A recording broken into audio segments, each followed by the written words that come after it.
Radio Kids. Bonjour, bonjour. Eh oui, nous revoilà. On vous avait manqué, hein? Alors, bienvenue pour notre nouvelle émission de Radio Kids. Et sans plus attendre, on vous lance le sommaire. Nous commencerons aujourd'hui par un point santé sur l'apprentissage des gestes de premier secours. Nous vous emmènerons ensuite à la découverte d'un métier passionnant mais peu connu, celui de maître verrier. Et oui, nous en avons rencontré un, ou plutôt une. Puis, soyez bien attentifs, car le concours de dessin pourrait bien vous intéresser. Nos blagues ainsi que notre question pour un champignon prendront le relais avant de revenir sur la réunion Ados citoyens qui a eu lieu il y a quelques semaines. Et nous n'oublierons pas notre grande chasse au trésor où vous découvrirez le dernier numéro du cadenas. Oui, c'est aujourd'hui que vous saurez la solution. Pour finir, notre rubrique Envie de sortir vous donnera plein d'idées sapins pour sortir de chez soi. Allez, c'est parti pour l'actu du mois.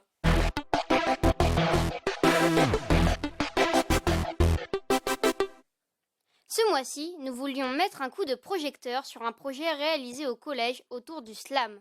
Mais c'est quoi le slam? Ah, bonne question Stan. Eh bien, le slam, c'est une poésie ou un texte qui est dit de façon rythmée. D'accord, et pourquoi on en parle? Eh bien, tout d'abord, nous en parlons car en ce moment, c'est ce qu'on appelle le printemps des poètes, une période où la poésie est mise à l'honneur. Ensuite, car il y a quelques semaines, nous avons interviewé 2 élèves de 4e qui ont travaillé sur un projet de slam dont le thème était l'écologie. Voilà ce qu'ils nous ont dit sur le projet. Pourriez-vous décrire le projet en quelques mots? Nous sommes un groupe de 9 élèves. Le projet consiste à faire des clips vidéo sur un slam qui parle d'écologie. Est-ce un concours national? Je crois bien. Qui vous a aidé dans l'écriture de votre texte? On a été aidé par un professeur de français et une association qui s'appelle la Déclame. C'est une association de slammeurs qui nous a aidés à réfléchir sur l'écologie et écrire notre texte.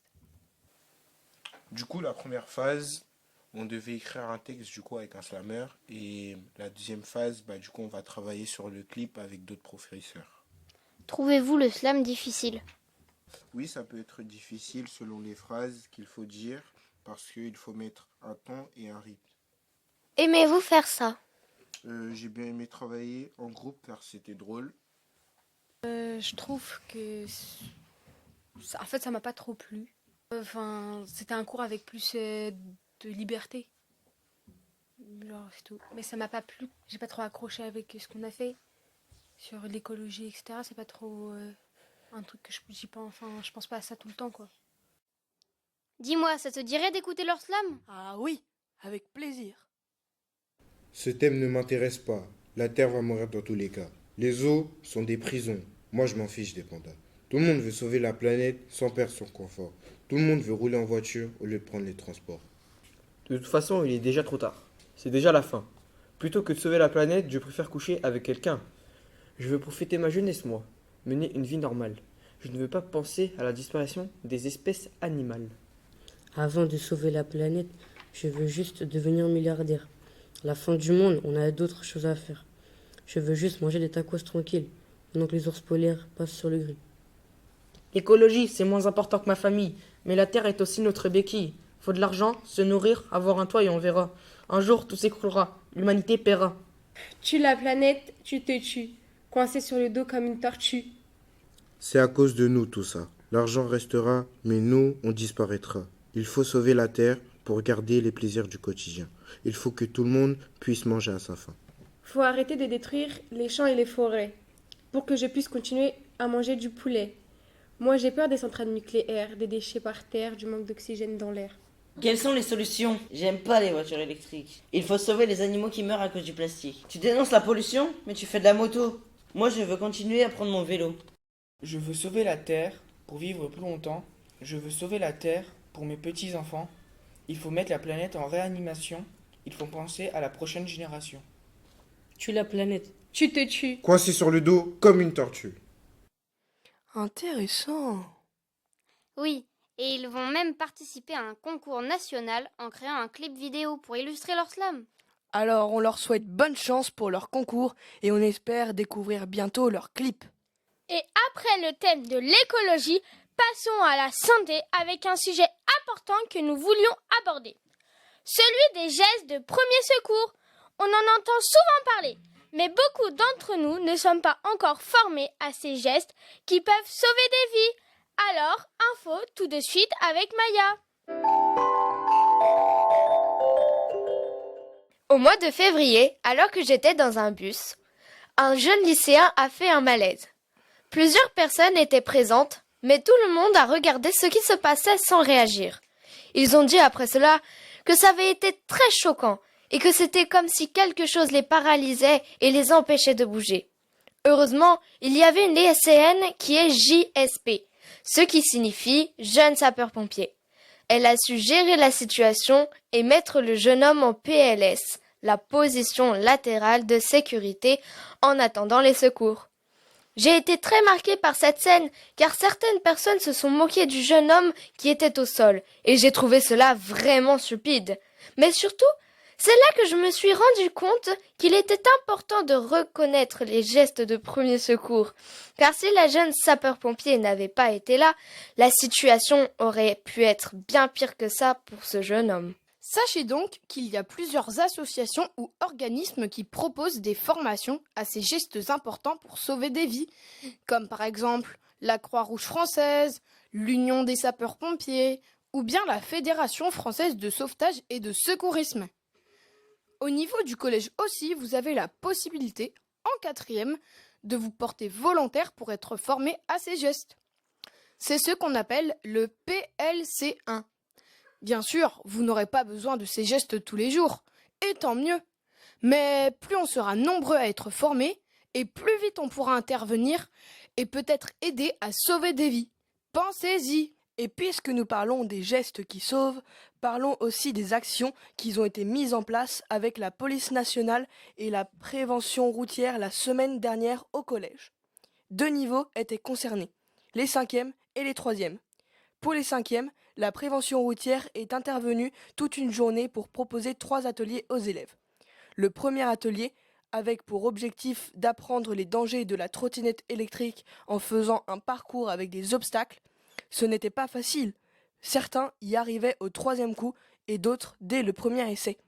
Le deuxième atelier consistait à respecter les panneaux de signalisation dans un circuit pour vélo. Attention, il ne fallait pas griller les stops. Et pour finir, les élèves ont participé à un jeu de société sur plusieurs thématiques. Il fallait constituer 2 équipes et répondre à des questions. Pendant ce temps, les élèves de 3e ont pu échanger lors d'une séance d'information-débat avec M. Souvet, brigadier de la police nationale, autour des droits et des devoirs, et les lois et responsabilités. Ainsi, les élèves ont pu aborder plusieurs thèmes comme, par exemple, les discriminations, le harcèlement, la différence entre responsabilité civile et pénale. Merci aux bénévoles de l'association de prévention routière pour leur gentillesse et à M. Souvet pour ses explications très claires et les échanges nombreux avec les élèves. Toute autre chose maintenant avec la découverte d'un métier pas comme les autres.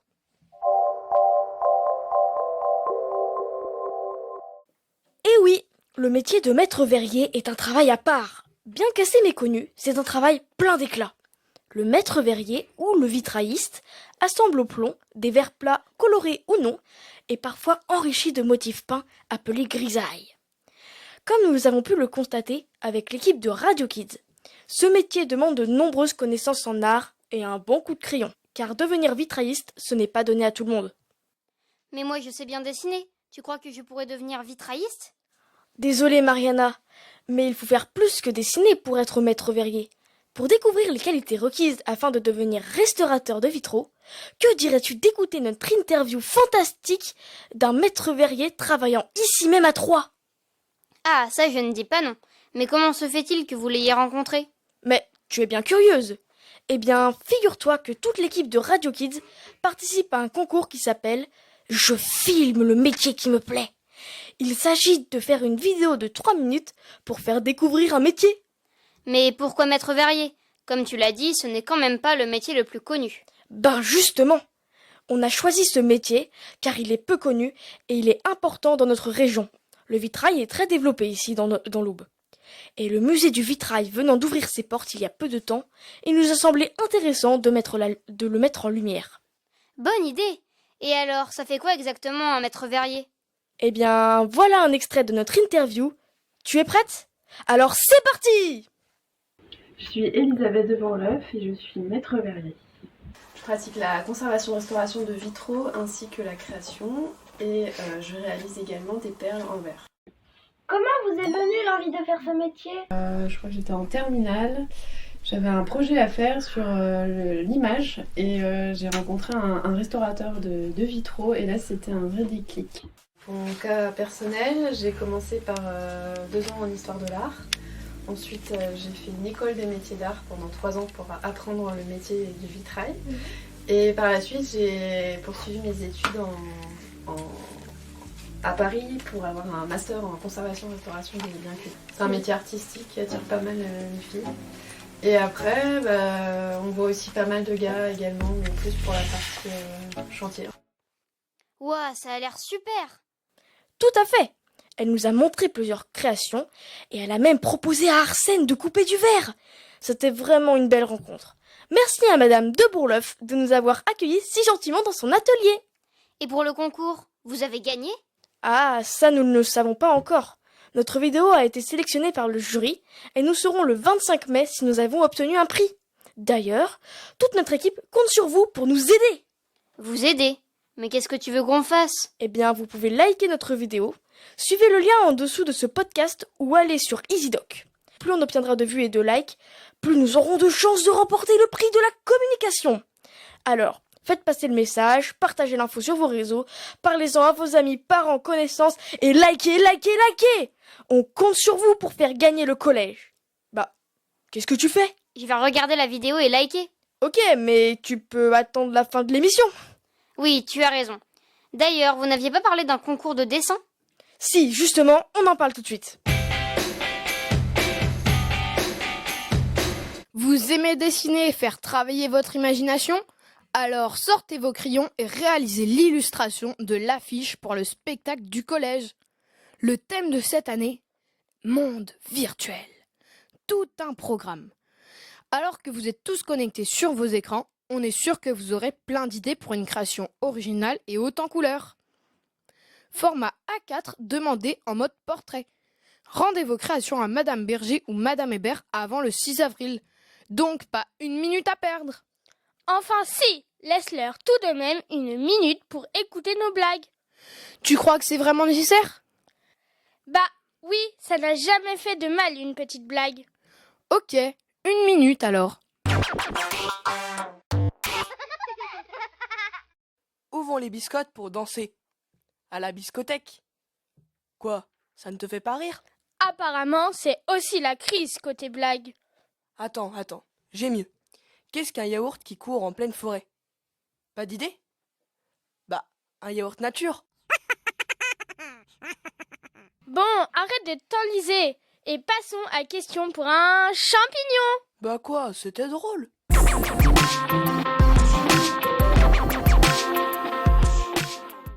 Attention, c'est le moment que vous attendiez tous. L'incroyable, l'unique question pour un champignon. Oui, d'accord Juliette, mais je pense qu'il n'y a que toi qui l'attendais. De quoi parles-tu? Nos auditeurs adorent question pour un champignon. Pas vrai? Bon, si tu le dis. Bien sûr que je le dis. D'ailleurs, ceux qui ont participé à notre dernière question ont hâte de savoir s'ils y ont bien répondu. Donc, la réponse à notre dernière question était Arnold Lune.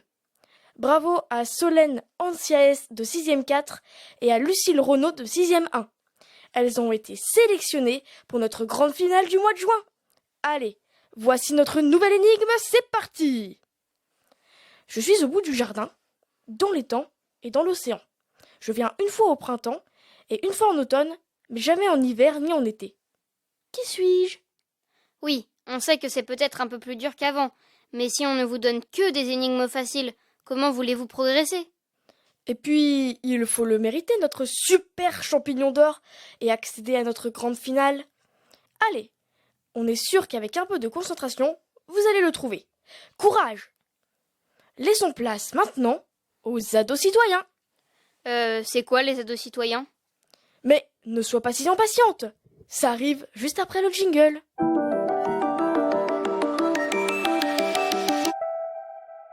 Il y a quelques semaines, la représentante de la mairie de Sainte-Savine, Madame Charline Nicolas, qui gère l'animation et l'événementiel, est venue au collège pour présenter un projet aux élèves.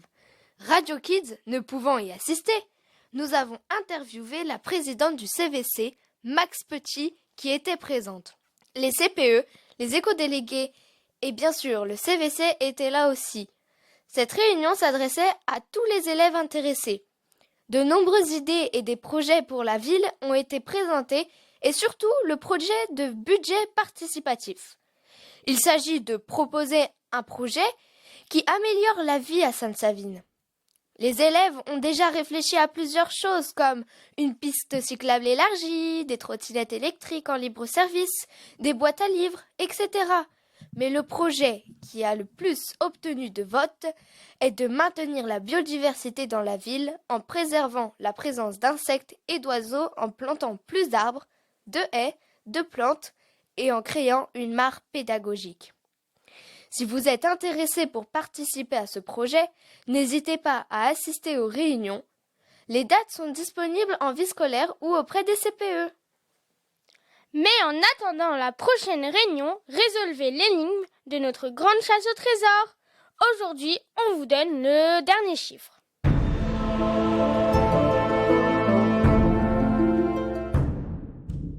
Si vous avez écouté nos 3 premières émissions, vous avez alors les 3 premiers chiffres du cadenas. Alors, pour trouver le 4e chiffre, écoutez bien notre énigme. Je suis un aliment qui vient d'un animal ovipare et je suis bu par les sportifs. Qui suis-je? Ça y est, vous avez trouvé?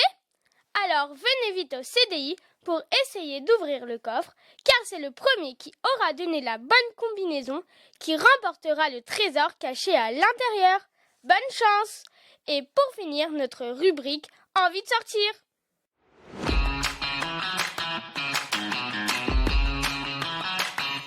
E.T., rencontre du 3e type, Gremlins ou même Retour vers le futur. Ces noms, vous les avez sûrement déjà entendus. Et ce sont tous des films du grand, de l'incroyable, de l'inégalable Steven Spielberg. Et ça tombe bien, puisque vous pourrez à nouveau découvrir son travail dans son film le plus personnel qu'on considère en termes techniques de semi-autobiographique. Semi-autobiographique et non autobiographique, car même si le film retrace une partie de sa vie, ce n'est pas son propre nom qui est utilisé dans le film, mais celui de Samuel Fablesman, un personnage de son invention. Dans ce film émouvant mais aussi très drôle, il raconte comment il a rencontré l'amour de sa vie, le cinéma, mais aussi le divorce de ses parents et ses premiers films avec, pour seuls acteurs, ses sœurs ou sa compagnie de scouts. Ses premières productions montées avec les moyens du bord. Malheureusement, bien que ce film soit, comme je l'ai dit, le plus personnel de Spielberg, c'est aussi pour le moment son film le moins rentable, du moins aux États-Unis. Attendons de voir l'accueil du public français. Au passage, je vous partage une petite anecdote sur Steven Spielberg.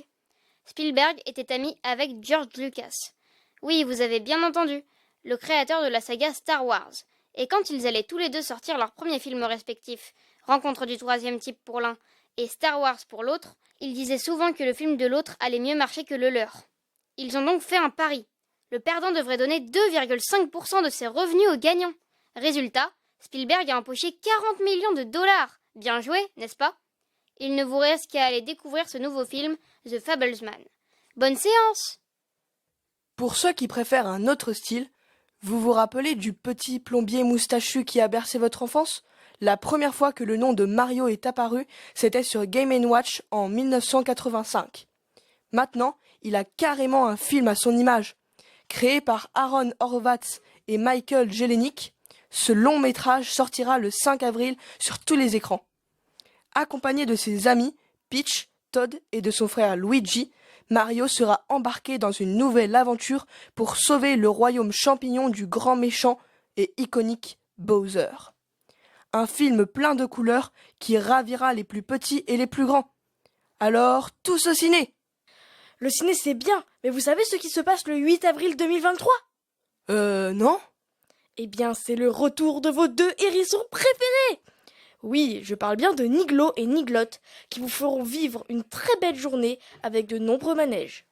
Nigloland est un parc qui propose aussi bien des petits manèges pour toute la famille, mais aussi bien les attractions plus spectaculaires comme le Blitz ou le Krampus qui a ouvert ses portes l'année dernière. Pour cela, il vaut mieux avoir le cœur bien accroché. Sensation forte garantie. Alors n'hésitez pas à y aller en famille ou entre amis, on passe toujours un super moment plein de rires et de découvertes. Pour finir, ne ratez pas la prochaine 3 Japan Pop Show qui aura lieu pendant les prochaines vacances, le samedi 22 et le dimanche 23 avril au Cube de Troyes. L'univers du manga, du cosplay, des jeux vidéo, du tatouage et de la pop culture sera mis à l'honneur. Vous n'aurez pas le temps de vous ennuyer. Et voilà, c'est terminé pour aujourd'hui. Mais ne vous inquiétez pas, on revient très vite pour une prochaine émission de Radio Kids. Radio